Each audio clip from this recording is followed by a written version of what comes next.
আসসালামু আলাইকুম সুপ্রিয় দর্শক, সবাই কেমন আছেন? আশা করি সবাই ভালো আছেন। আর আজকে যে বিষয়টা নিয়ে কথা বলবো সেটা হচ্ছে যে সারা জীবন আমরা কীভাবে সুস্থ থাকতে পারি, আমাদের লাইফস্টাইল চেঞ্জ করে আমরা কীভাবে সুস্থ থাকতে পারি সে সম্পর্কে আজকে আলোচনা করবো ইনশাল্লাহ।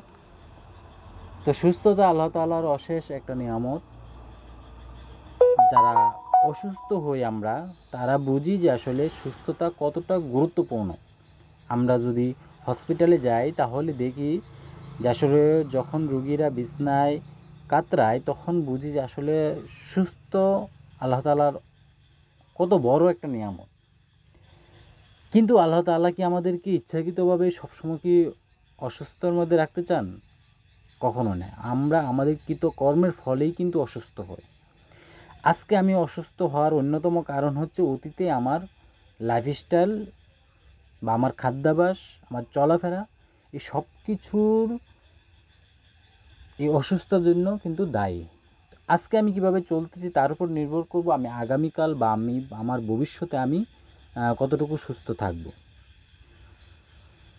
তো সুস্থতার জন্য আমাদের কি করতে হবে? প্রথমে হচ্ছে আমাদের খাদ্যাভ্যাস, এটা তো চেঞ্জ করতে হবে। পাশাপাশি কায়িক পরিশ্রম, প্রকৃতির সাথে থাকা, এটা কিন্তু খুবই গুরুত্বপূর্ণ। আমরা মাটির সাথে কখনোই বেশিরভাগ ক্ষেত্রে মাটির সাথে আমরা অ্যাডজাস্ট হই না, মাটির সংস্পর্শে আসি না, প্রকৃতির সংস্পর্শে আসি না, গাছপালার সংস্পর্শে আসি না। এটা কিন্তু খুবই গুরুত্বপূর্ণ। খাদ্যাভ্যাস নিয়ে আমি পরে একটি ভিডিওতে আলোচনা করব, কারণ খাদ্যাভ্যাস খুবই গুরুত্বপূর্ণ আমাদের সুস্থ থাকার জন্য। আর আজকে আলোচনা করব হচ্ছে যে আমাদের প্রকৃতির সাথে আমরা কিভাবে মিশবো বা প্রকৃতি থেকে আমরা কিভাবে সুস্থতার যে ঔষধগুলি আমরা নেব। কারণ মাটি দিয়ে আমাদের তৈরি, আমাদের দেহ, আমরা জানি যে আমাদের দেহটা মাটি থেকে তৈরি। তো এখন বর্তমান যুগে আমরা কি করতেছি, সারাক্ষণ আমরা জুতা ইউজ করতেছি এবং জুতার বাহিরে যতক্ষণ থাকি ততক্ষণ আমরা টাইলসের উপরে ফ্ল্যাট বাসায় থাকতেছি, মাটির সংস্পর্শে কিন্তু আমরা আসতেছি না। আমি মনে করি মানব সভ্যতার আমাদের যে আবিষ্কারের মধ্যে সবচেয়ে খারাপ, আমাদের স্বাস্থ্যের জন্য সবচেয়ে খারাপ আবিষ্কার হচ্ছে এই জুতা। কারণ জুতার কারণে আমরা মাটির সংস্পর্শে আসতে পারি না। মাটির থেকে আমাদের যে পরিমাণ আর্থিংয়ের প্রয়োজন সেটা কিন্তু আমরা নিচ্ছি না। এখন বিজ্ঞানীরা দেখছেন যে আসলে মাটির কারণে, মাটির থেকে যে ইলেকট্রিসিটি আমাদের শরীরে প্রয়োজন তার অভাবের ফলেই কিন্তু আমাদের বর্তমানে যে রোগ ব্যাধি, বিভিন্ন ধরনের আধুনিক যে রোগগুলি আছে, যেগুলি আমাদের বাপ দাদারা এগুলি জানতো না, এই সমস্ত রোগ বা এই সমস্ত রোগ হয় নাই, সে সমস্ত রোগ আমাদের হচ্ছে। ডায়াবেটিস থেকে শুরু করে হার্টের যে সমস্যাগুলি, প্রেশারের সমস্যাগুলি, পাশাপাশি অন্য অন্য যে রোগগুলি আছে, এটি হচ্ছে কমন রোগ। এই রোগগুলোকে আমরা বলা যায় এটি কিন্তু ছোঁয়াচে রোগ নয়, এগুলি হচ্ছে আমাদের অর্জিত রোগ, আমাদের লাইফস্টাইলের কারণে। বলা যায় এগুলি লাইফস্টাইল জনিত রোগ। তো আমাদের লাইফস্টাইল চেঞ্জ করলে আমাদের এই সমস্ত রোগগুলি কিন্তু হবে না। আর এই সমস্ত রোগেই কিন্তু বর্তমানে সবচেয়ে বেশি মানুষ আক্রান্ত হচ্ছে এবং মারা যাচ্ছে।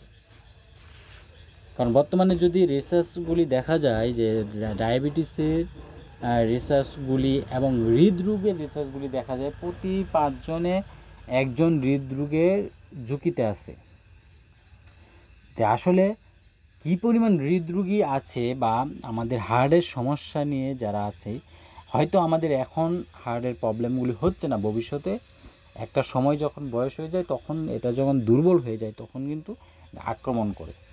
তো এক্ষেত্রে আমাদের যে লাইফস্টাইল কি, আমরা কি করতেছি, আমাদের কায়িক পরিশ্রম বাদ দিচ্ছি, মাটির সংস্পর্শে আসতেছি না এবং বিশুদ্ধ অক্সিজেন আমাদের শরীরে নিচ্ছি না, যার ফলে আমাদের এই সমস্ত রোগগুলি হচ্ছে। তাই আমি বলবো যদি আমরা সুস্থ থাকতে চাই, আমরা সারা জীবন সুস্থ থাকতে চাই, তাহলে আমাদের লাইফস্টাইল চেঞ্জ করতে হবে। কারণ আল্লাহ তাআলা আমাদেরকে নির্দিষ্টভাবে ইচ্ছাকৃতভাবে আমাদেরকে রোগগুলি দিয়ে থাকেন না। হয়তো সব কিছু যা পৃথিবীতে যদি একটি গাছের পাতাও নড়ে তাহলে আল্লাহ তাআলার ইশারাতে নড়ে।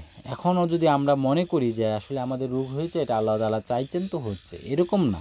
বিষয়টা হচ্ছে আমাদেরকে যে স্বাধীনতা দিয়েছে, আমরা এই স্বাধীনতার অপব্যবহারের ফলে আমাদের এই রোগগুলি হয়ে থাকে। এখন আমরা প্রকৃতির সংস্পর্শে কিভাবে আসব, মাটির সংস্পর্শে কিভাবে আসব, তার জন্য আমরা কি করতে পারি? আমরা যে কোনো কাজকে বেছে নিতে পারি, কায়িক পরিশ্রমটাকে বেছে নিতে পারি।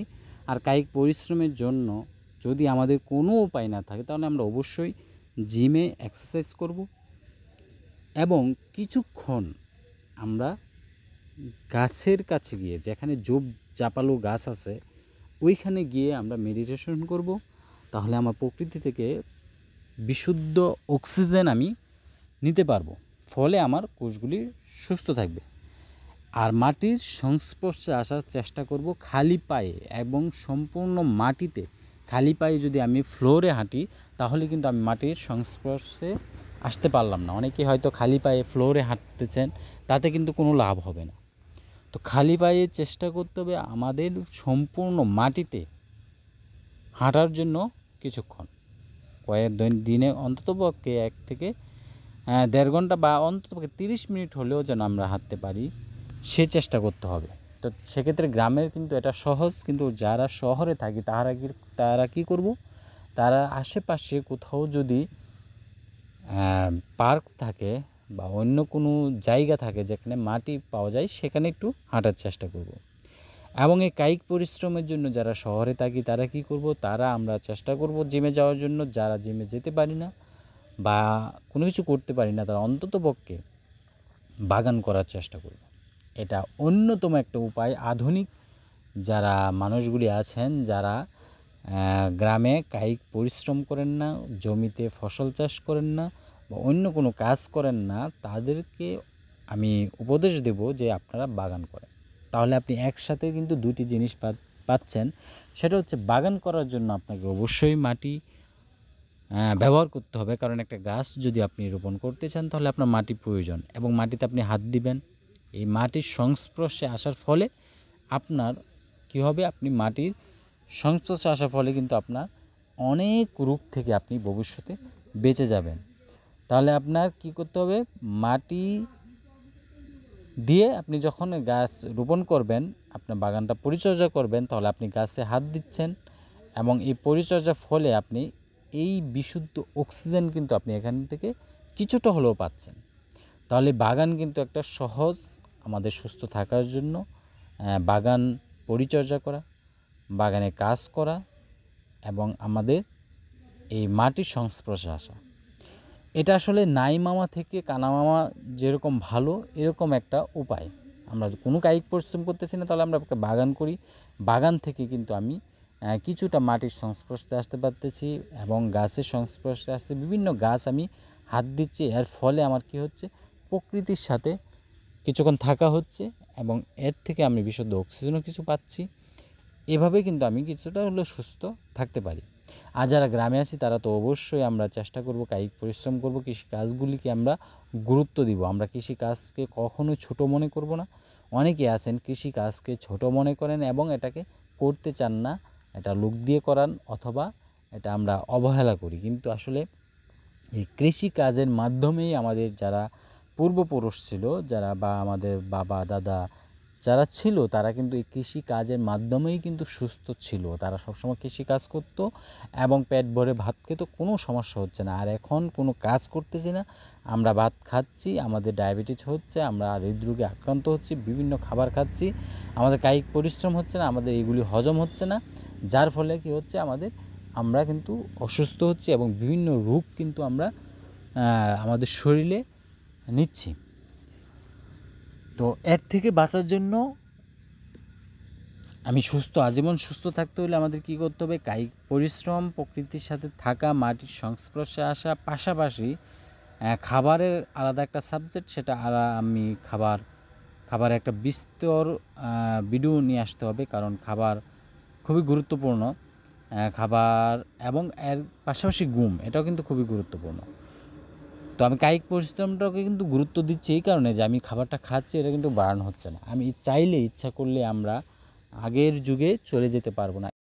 যারা শহরে আছেন তাদেরকে যদি বলা হয় যে একদম দূষণমুক্ত বায়ুতে আপনারা থাকতে হবে, আপনাদের ন্যাচারাল খাবার খেতে হবে, কোনো ধরনের প্রসেসিং ফুড খাওয়া যাবে না, রান্না করা খাবার কম খেতে হবে, মাছ মাংস এগুলি কিছু খাওয়া যাবে না, একদম প্রকৃতির পরিবেশে আমাদের আরও 100 বছর 200 বছর আগে মানুষ যেরকম ছিল এরকমভাবে চলাফেরা করতে হবে। তাহলে কি সম্ভব? কখনোই সম্ভব না, কারণ আধুনিক যুগে এগুলি সম্ভব না। তাহলে আমাদের কি করতে হবে? এই আধুনিক যুগের সাথেই তাল মিলিয়েই আমাদের সুস্থ থাকতে হবে। আর তার জন্য আমাদের কি করতে হবে? আমাদের কায়িক পরিশ্রম করতে হবে, এবং এগুলি সংস্পর্শে আসার জন্য যারা শহরে অঞ্চলে আছেন তারা অবশ্যই বাগান করবেন। তাহলে বাগান করলে কি হবে? আপনি কিছুটা হলেও আপনার পরিবেশটা চেঞ্জ করতে পারবেন। তো এভাবেই আমরা সুস্থ থাকতে পারি। তো ধন্যবাদ সবাইকে, সবাই ভালো থাকেন, সুস্থ থাকেন। ইনশাল্লাহ দেখা হবে নেক্সট ভিডিওতে। সে পর্যন্ত সবাই ভালো থাকবেন।